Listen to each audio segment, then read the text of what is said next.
Bonjour tout le monde. Donc vous l'avez vu sur la miniature, aujourd'hui c'est encore mécanique. On va s'occuper des suspensions de la Toyota Corolla. J'ai commandé les pièces sur Autodoc. On regarde ensemble, j'ai pas encore déballé. Donc qu'est-ce que j'ai pris? Un kit de 2 amortisseurs avant en TRW.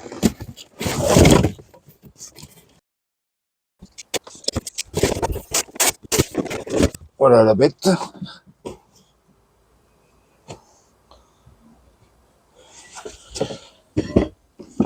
Et pour aller avec, j'ai pris les coupelles. Bon, c'est du Ridex.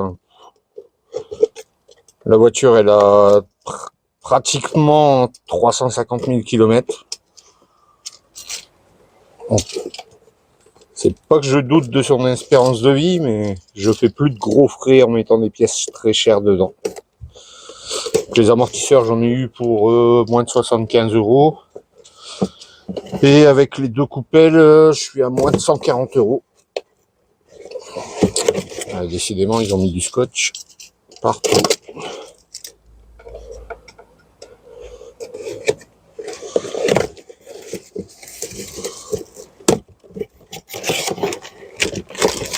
Et voilà les coupelles. Ah bah bonne surprise, en plus elles sont sur roulement. Impeccable. Allez, on s'attelle à la tâche. Donc voilà, j'ai démonté la roue. Bien sûr, j'ai mis le véhicule sur chandelle pour travailler en toute sécurité. Alors voilà la suspension en question. Donc pour le démontage, c'est à peu près similaire à la Verso. Les 2 vis ici, l'accroche pour le témoin de frein, d'ABS pardon, la biellette qui se trouve ici à décrocher, voilà. Et puis bien sûr après il faudra les démonter en haut au niveau sous capot moteur. Allez, j'attaque par le démontage des 2 gros boulons. On va tout débloquer d'abord comme d'habitude. Je débloque tous mes boulons pour voir si rien ne va me poser problème et je démonte seulement après. Alors au niveau de la taille des écrous, on est sur du 22. Voilà, celui-là est débloqué. On va faire celui du bas maintenant. Alors celui du bas est un peu plus dur. Je vais lui mettre des rallonges pour pouvoir le débloquer. Ah, c'est bon. J'ai réussi à l'avoir. Allez, on passe aux écrous suivants. Alors, pour la biellette de barre stab, donc c'est du 17 et une BTR de 6 au milieu. Je vais mettre un coup de dégrippant, je vais laisser agir et on va desserrer ça tout de suite. Alors, pour débloquer l'écrou, je vais d'abord utiliser une douille de 17.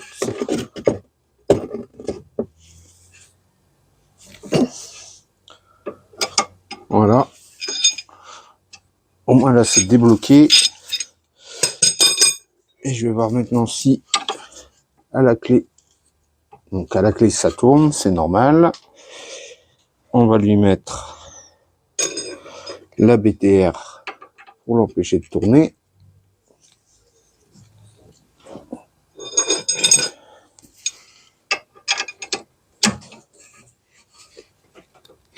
Voilà, donc là, celui-là c'est bon, je vais réussir à le dévisser aussi. Il ne nous reste plus que le support de capteur ABS et de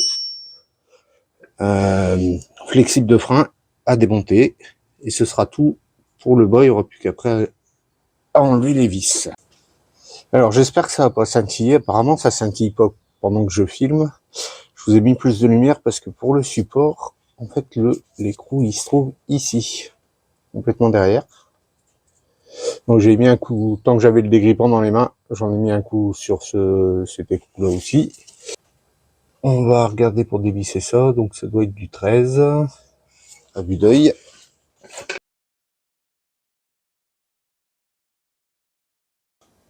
Alors sous le capot, on trouve les 3 vis ici.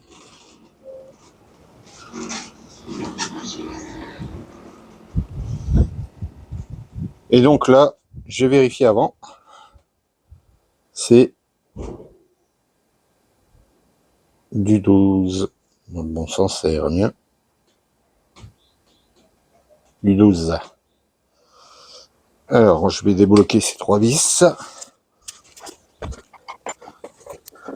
Ok, débloqué. Pareil, débloqué aussi. Et la 3e. Ah, la 3e est un peu plus dure. J'ai un peu moins de prise aussi. Bon, la 3e, faut que je trouve une autre clé qui me permette d'avoir plus de force. Donc on va essayer avec ce genre de clé.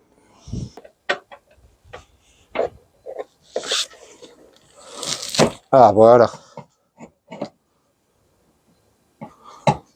Donc, pour la 3e, celle qui se trouve là-bas, je vous conseille ce genre de clé.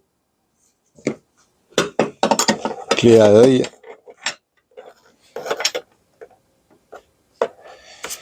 Donc là, toutes nos vis sont débloquées.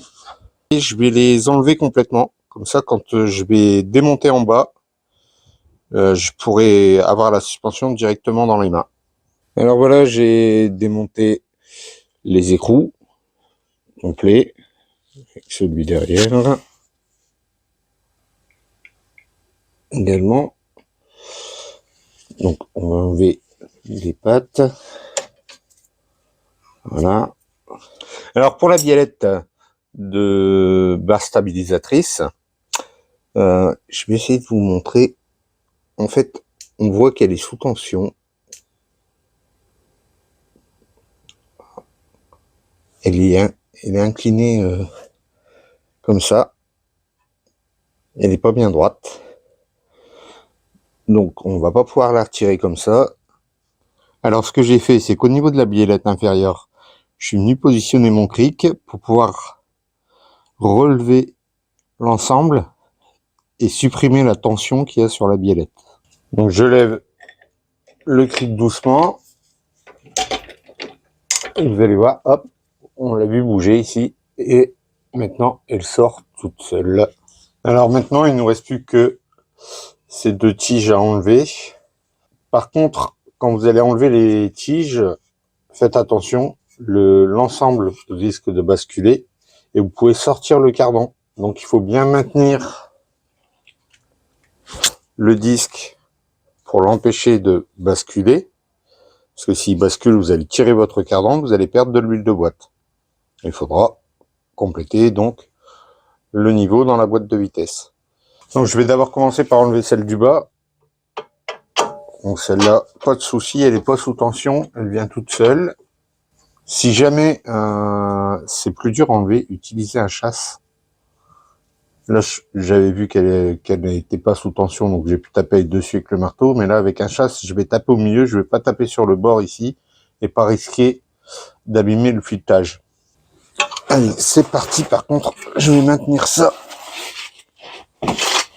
avec mon genou pendant que j'enlève la tige. Attention ici au câble du capteur ABS.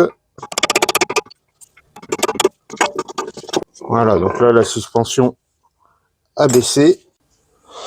Bon, en fait, c'était une très mauvaise idée d'enlever les vis du haut. Les desserrez pas tout de suite, parce qu'en fait, la suspension descend et du coup, après, on n'a plus de marge pour pouvoir jouer avec. Donc là, je vais pas réussir à vous filmer comment je vais dégager ça, parce qu'il faut que je me glisse en dessous de la voiture et J'ai pas la place pour mettre la caméra. Je la dégage et je reprends tout de suite. Bon, voilà, j'ai réussi à enlever la suspension. Alors comment j'ai fait? J'ai poussé le bas vers l'intérieur de la voiture et j'ai tiré un tout petit peu sur l'accroche inférieure de la suspension sans dégager le cardan. Et là, j'ai accroché le tout ici. Alors, ce qu'on voit, oui, ici, pour que ça ne bouge pas le temps que je m'occupe de démonter le ressort et de changer le tout. Je vous montre pas la compression des ressorts, vous l'avez dans la vidéo sur la Verso. Je vous mets le lien ici. Alors, en fait, j'ai déjà fait l'autre côté, donc je vous donne la petite astuce pour la compression des ressorts quand même. Positionnez vos compresse-ressorts ici. Là, on voit l'arrêt du ressort. Donc, vous le positionnez ici, le compresse-ressort de ce côté-là, et ici. Comme ça, il va bien venir compresser les trois spires. Et de l'autre côté, donc à 180, vous vous mettez ici au plus près et ici. Et il faudra bien compresser au maximum vos ressorts parce que ici, sur cette partie, elle vient s'emboîter avec deux plats sur l'amortisseur. Et donc, il faut bien que le ressort soit compressé au maximum pour pouvoir clipser les deux. Et il y a deux petites astuces aussi que je vais vous montrer au remontage. Ici, on voit qu'il y a un ergot. Et là, voilà. Ici, vous voyez le plat. Au remontage, il faut que ce soit bien aligné. Comme ça, avec le milieu ici.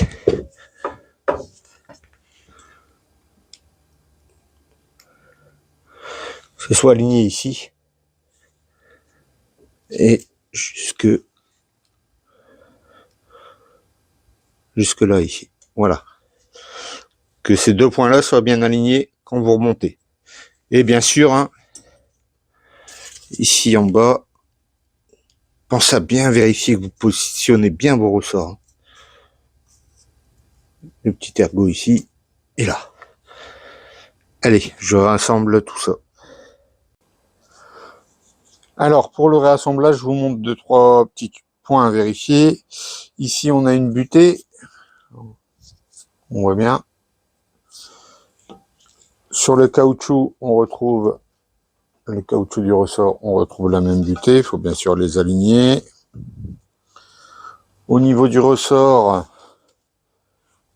la partie, donc le bout du ressort ici en rouge, on va bien entendu aller l'aligner avec.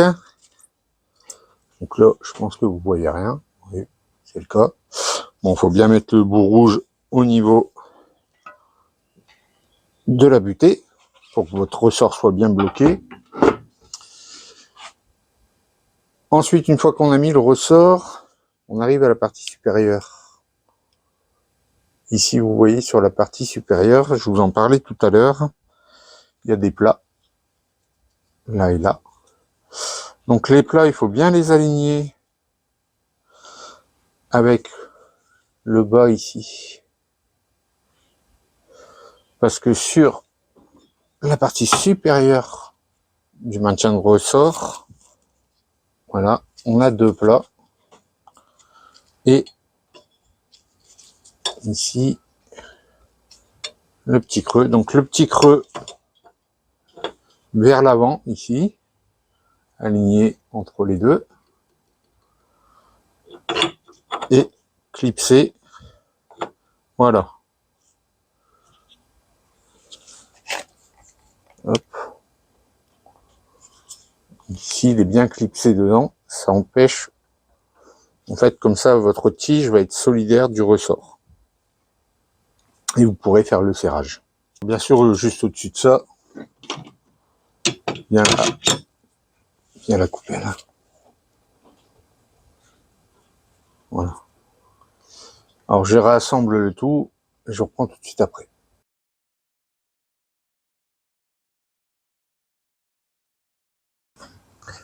Donc j'ai remis les écrous du haut. Maintenant on va pouvoir réengager ces deux-là. Donc toujours maintenez votre...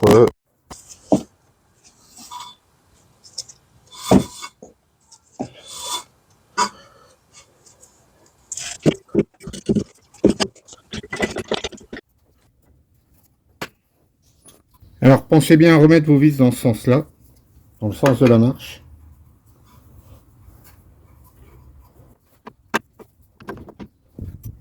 Alors pour le serrage ici, c'est 220 Nm le couple. J'ai pas une clé dynamométrique qui va aussi loin.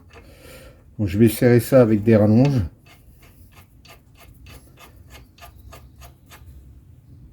Pour la biellette de Barstab, le couple c'est 50 Nm. Pour les écrous du haut, c'est 39 Nm le serrage. Bon, moi, ma clé dynamométrique passe pas pour aucun. Donc je vais tout serrer au jugé. Allez, je rassemble tout ça. Ah, par contre, pour l'écrou ici, il n'y a pas de couple. Vous serrez ça à la clé normale. Voilà. Alors, pour la biellette, vous cassez pas la tête, hein. Vous réutilisez le cric pour mettre la suspension à la bonne hauteur. Et comme ça rentre tout seul, hein. Ça rentre tout seul.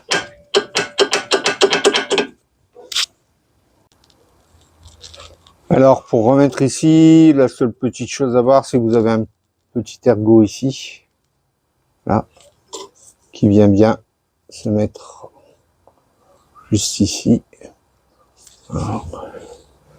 Est-ce que voilà. Juste ici dans ce creux là. Alors, par contre, je vais pas pouvoir vous filmer parce que là j'ai la caméra qui me gêne.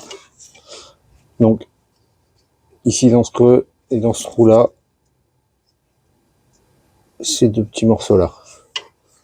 Et puis après par dessus vous venez mettre ça et la vis. Donc voilà, tout est entièrement remonté. J'ai revérifié mes serrages 2 fois. Je vais pouvoir remettre la roue, décaler le véhicule et après seulement je vérifierai les serrages des 3 boulons qui sont sous le capot moteur. Maintenant que la voiture est sur ses roues, je vérifie juste les serrages de ces 3 écrous.